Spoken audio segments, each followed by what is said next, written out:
Hello everyone, I am Ishita from DAV Data Solutions. In this expert talk series, we will be interviewing thought leaders in the field of data science to understand about the motivation behind, of course, their career choices, their career trajectory, key skills, and some tips in this emerging field. Today with us, we have Dr. Saptarsi Goswami. He has completed his PhD from Calcutta University. Dr. Goswami has over 15 years of experience in diverse roles, right from a software engineer to his current role as a professor. Currently working as a professor, like I said, Dr. Goswami is very closely associated with students who are going to venture out in the world and is touted as a role model for young science aspirants as well. Thank you so much, sir, for joining us today, and it is an honor to welcome you to this talk. Yeah, thanks a lot, Ishita, for the kind introduction, and thanks to you as well as DAV Solution, to giving me an opportunity to speak, and let's see, how helpful it is. The pleasure is all ours, sir. So, the first question that I'd want to put forth in front of you would be: can you tell all of us who are watching the show right now? Can you tell us about your diverse journey and the inspiring achievements that you have overcome and dealt with until now? Surely, Ishita. So, I did my BTech from one of the NITs, NIT Jaipur, and then I took the traditional path of working in an IT company. And then while I joined PricewaterhouseCoopers, I got a chance to work in the data warehousing team. Okay. And Okay. that time I was working more in the UI and dashboard side. But then when I joined Cognizant and I was working for a large US healthcare company, so there, my experience got much more diverse and enriched. Okay. And that point of time, we were dealing with a large amount of data, right? Terabytes of data that was getting generated. And I Right. got more interested into understanding the patterns. And I thought that let me formally study the algorithms and math behind that, and that's what prompted me to do a master's from University of Calcutta. And then I did also my PhD from University of Calcutta in the domain of machine learning and feature selection. And then I joined a full-time academic position. So that's about the journey.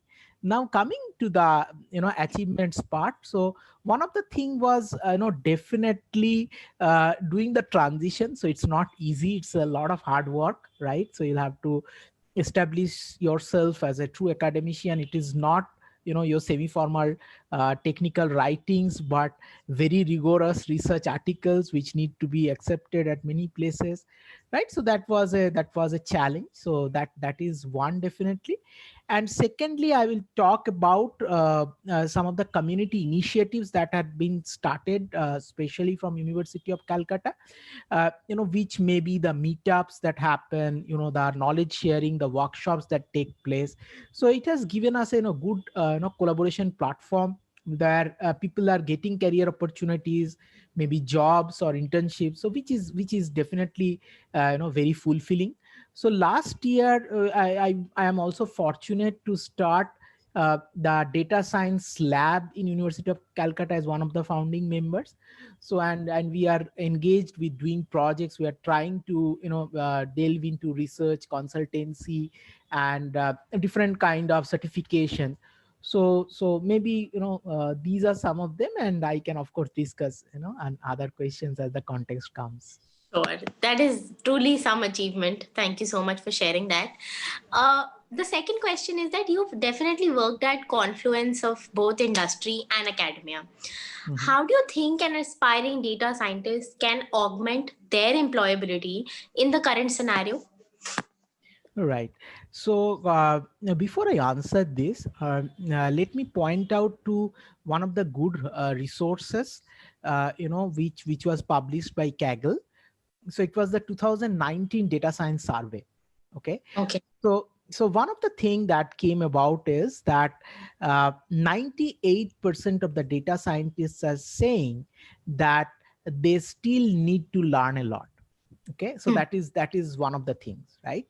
And second thing is that one of the important or popular algorithms they rated were decision tree and regression over recurrent neural network and convolutional neural network.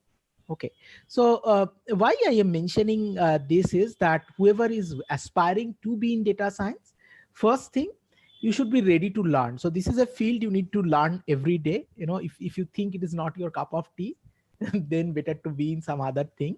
That's number one. And secondly, the other part that I talked about, that look at the basic algorithms first, then go to advanced algorithms. Okay, uh, and then data science is not only about algorithms. So as I was also mentioning about this survey, 50% of the time data scientists spend on cleaning the data. So it is not about fancy ML algorithms, right? So then you have understanding of the business problem, storytelling, and lot many stuffs are there, right? So you have to understand what fits you, right? What excites you. Is it getting that data and taking into your system, or is it building algorithm? Is it telling stories, or is it understanding the business's pain point and converting it to a technical problem, right? Right. So accordingly you have to take the plunge, right? Now your background, so you can be a student, right? So if you're a student, then, and if you're a computer science student, so I will say is that you focus on certain subjects like algorithms, data structure, graph theory. Okay, and then you of course pick up machine learning concepts. So, and for whatever be the background, you have to couple theory with practice, right? So take part in hackathons, take part in internships, right? So that will create a profile for yourself, create your GitHub profile. So these are very important. So this is for CS background.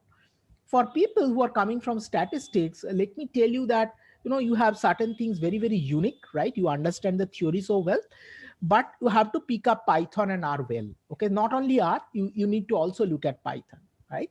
And same about who are coming from economics. So your foundation in econometrics models are phenomenal, and you can really be of help, but you have to have some programming exposure, right? So whatever is your weak side, right? So that is something you'll have to focus on.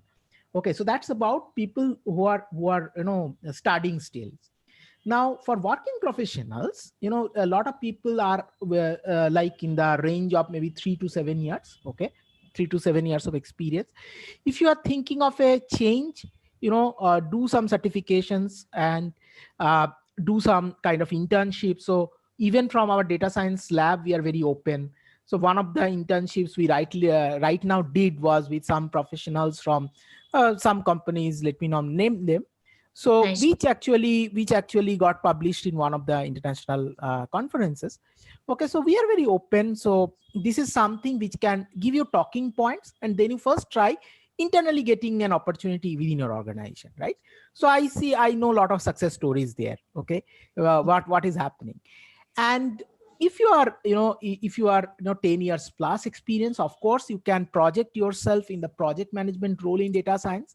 But to get yourself accepted as having some amount of data science knowledge is again the same way, right? So you do some courses, you write some blogs, you can talk to different meetups that are happening and take an opportunity to speak. So that will create a brand for yourself, right? And another thing is that a lot of times I have seen that you have a rich domain understanding, right? So I will again recount one of the things one of our clients told. Okay, so he told, so I said that I want to be an architect, so how can I be architect? So he said that I was an architect in the healthcare domain.